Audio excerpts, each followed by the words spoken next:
Fox News contributor and president of the National Center for Policy Analysis, Lieutenant Colonel Alan West.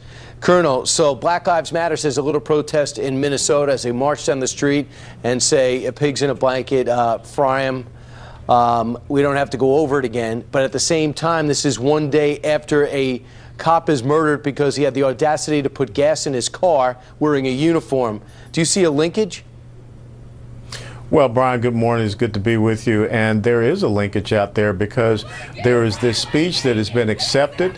Remember in New York City, I think last year or earlier this year, you heard the chants about what do we want, dead cops, when do we want them now?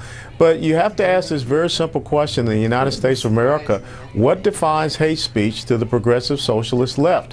When you look at Christian bakers and Christian pizzeria owners and florists who are saying, being told that they have hate speech because they don't want to serve same-sex marriage because of their religious beliefs, but yet we have people talking about killing our law enforcement officers, and that's acceptable. We have people like Louis Farrakhan out speaking about killing white people, and no charges are ever brought against these individuals. So something has to change, and I think this is an important topic that the President of the United States of America needs to speak up on. Well, he did call the family of the slain officer, which I thought was great yesterday, and expressed his condolences, obviously, for the brutal murder.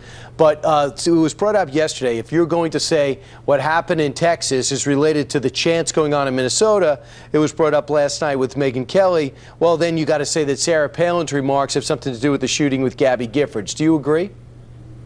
Absolutely not. And I saw Mr. Mark Hanna make those comments last night, and they're absolutely insidious.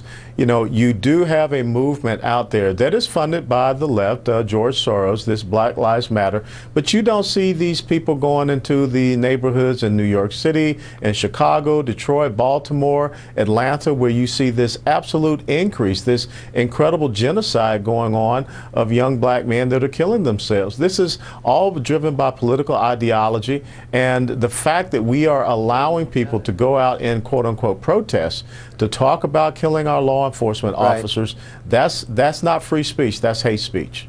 Right. It is becoming the Wild West in our major cities. Crime was one of the great success stories in America. Now we have 30 cities with major increases in murders, and that is a story in the New York Times today. Colonel Alan West, thanks so much. Thank you so much, Brian.